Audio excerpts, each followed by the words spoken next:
Well, he is in fact good. Oh, Giannis will be a Laker. Oh, will he be? Yeah, right, dude. You're He might. smoking crack. I don't know, man. He may be. He may be. I mean, I No, mean, dude, that's absurd. Bulls fans are like talking about he's gonna be a Bull, but that's California dreaming right there. They got New nobody to York, offer. New York makes sense though. New York makes Yeah, a you're lot trying to go with of sense. some big already established team that's already good. You know, oh look at you, born and raised in Indianapolis. Right on, man. Well, they're in the Parks and Rec state. Yeah, I mean, the Bulls have to trade the entire team to get Giannis, and then who you got? You got Giannis and a bunch of bums. You know, so Speaking of Indianapolis, this kid I went to school with in Belleville, he died in downtown Indianapolis naked with a gunshot to the groin. wow. His name was Keith Bogay. I think about him sometimes, like what a way to go, huh? Downtown Indianapolis, naked with a gunshot wound to your groin area. Was it ruled a suicide? No, it was his baby mama drama. Oh, okay. I was gonna say, well, sometimes brothers turn up dead and they say, well, with 6 gunshot wounds, like, suicide.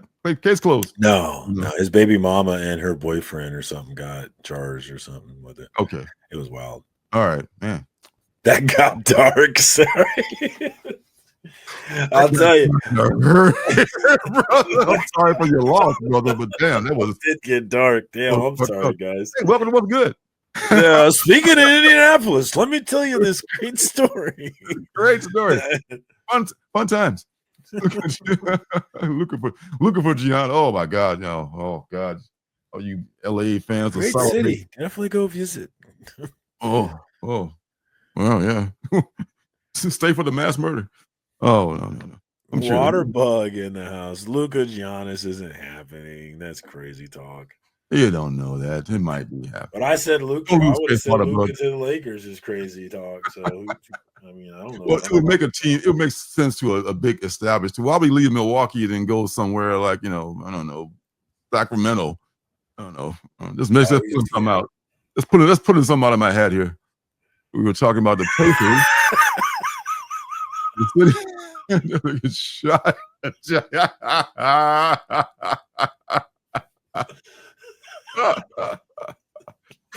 All right, man. Yes. My bad. Oh my God. My bad. Oh God. Good times. All right. And normally we talk about I will throw in a Big Two book every once in a while and what's good because they have good books on occasion. Unlike Gwenpool. I'm gonna talk about that one. The one I'm gonna talk about is this one we just a few minutes ago finished talking about, The World to Come, Marvel Knights, written by Christopher Priest and drawn by Joe Quesada. So this is something that caught me. I felt it might be something. My spider sense tingled a little bit, so I pre-ordered a copy or two. One from the LCS, as you can see there. So it bounces around in time, which I kind of dislike for a lot of books, but eventually I figured it out, and I think it's the world to come is just a phrase they use when all the shit hit the fan, I guess. So it begins when T'Challa is 16 years from the world to come. I can say his name. T'Challa is sitting on the throne and he just drops dead. And it's no secret that he's eventually he has to die and so forth. And we go back to I think 40 years before the world to come, and 16 years. I lose track. That's why I hate when it skips around like that. But anyway, it goes back to a time before that when I guess there was a war.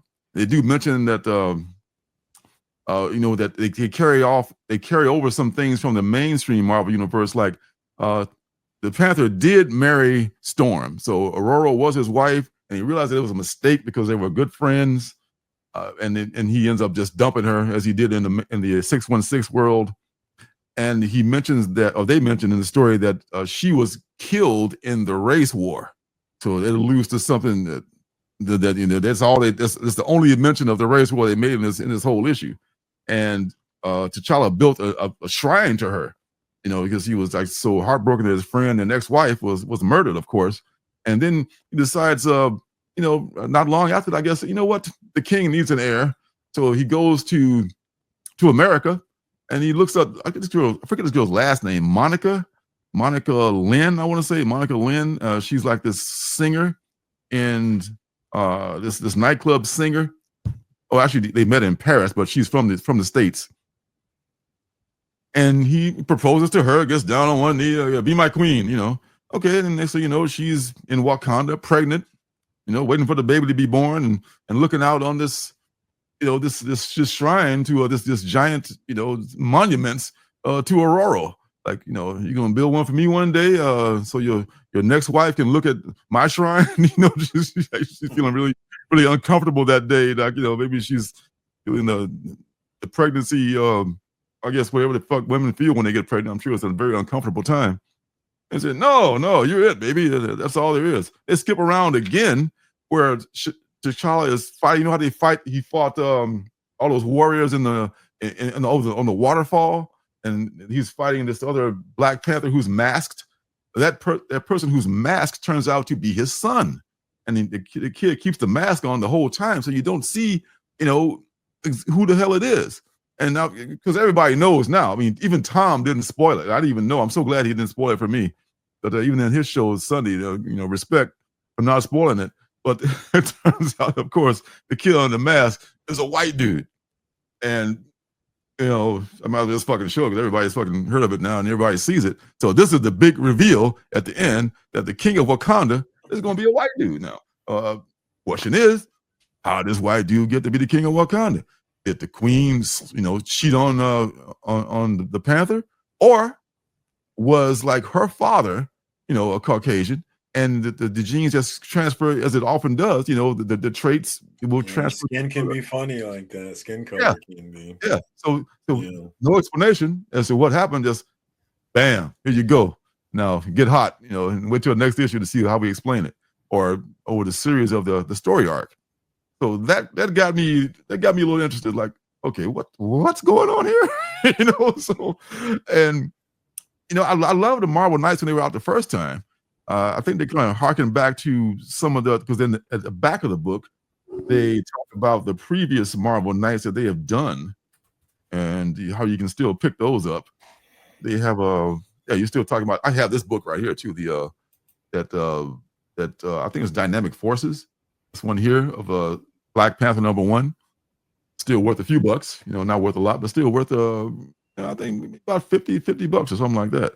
So that first Marvel Knights series Black Panther was very good. But if they can recapture some of that, then this could be worth its salt.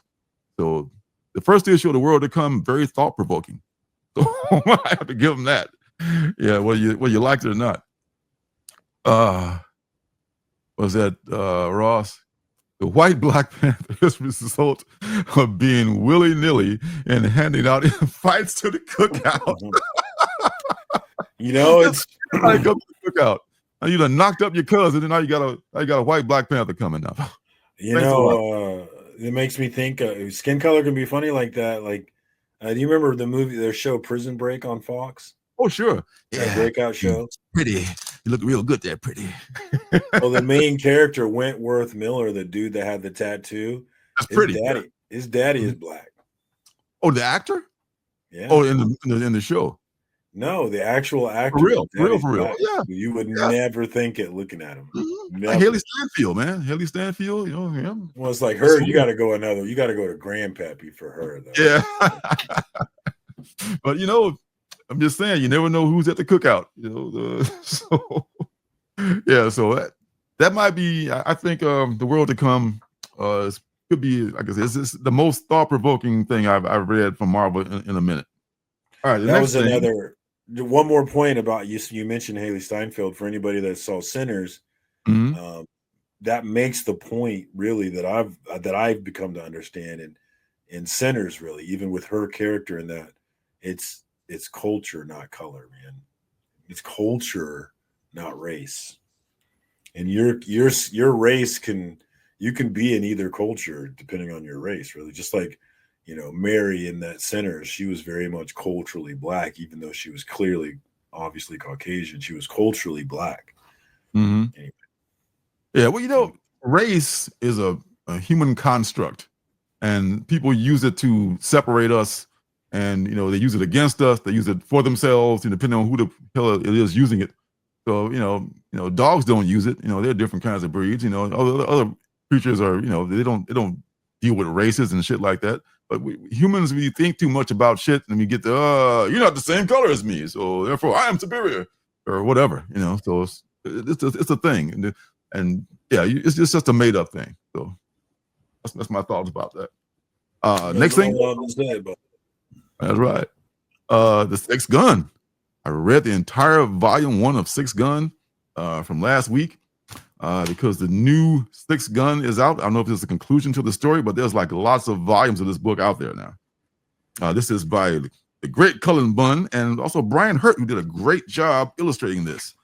I think Tyler Boss has also done a few issues of the Sixth Gun later on in later volumes. But man, this is probably one of the best Western comics I've ever read.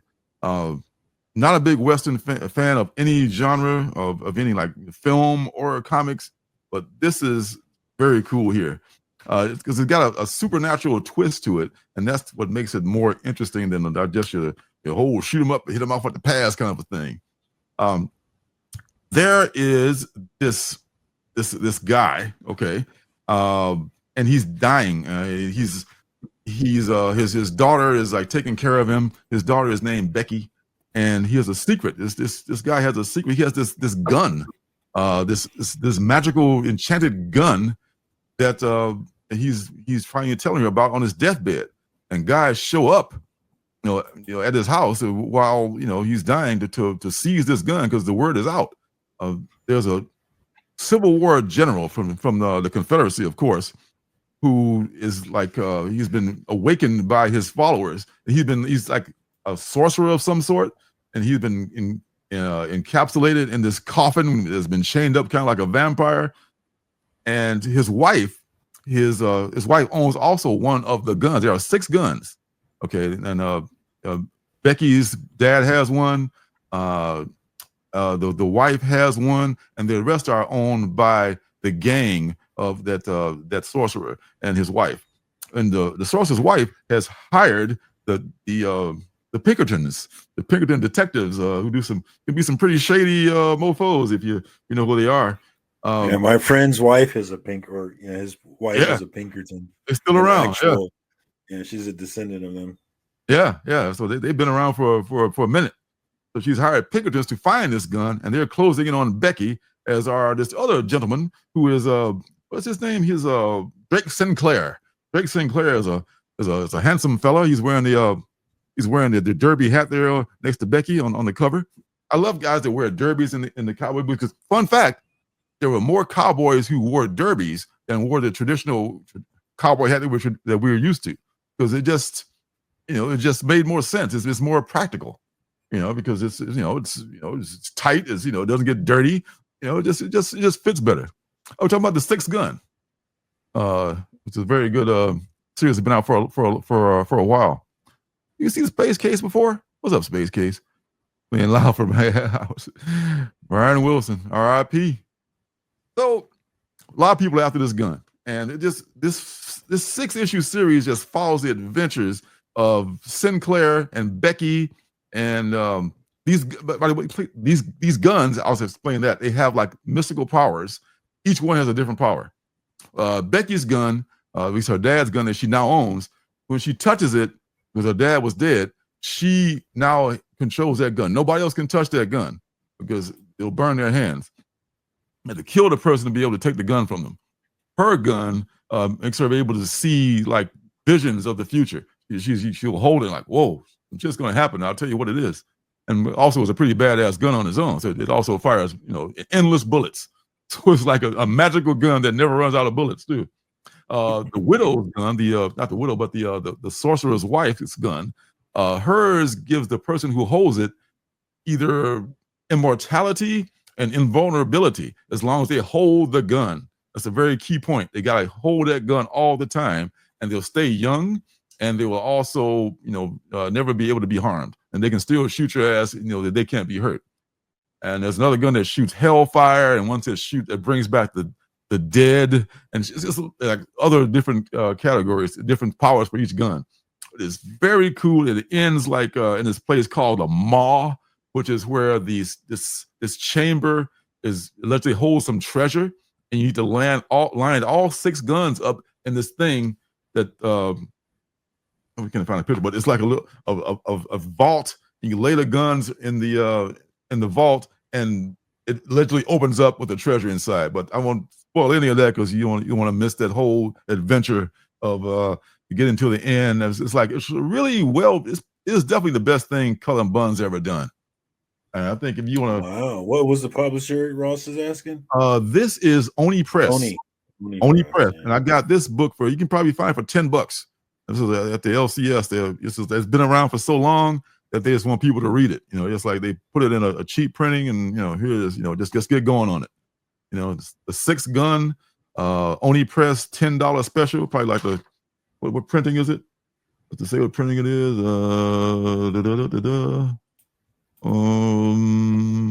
Square One edition, late printing. It's a $10 print. The $10 printing. That's the one you want to look for.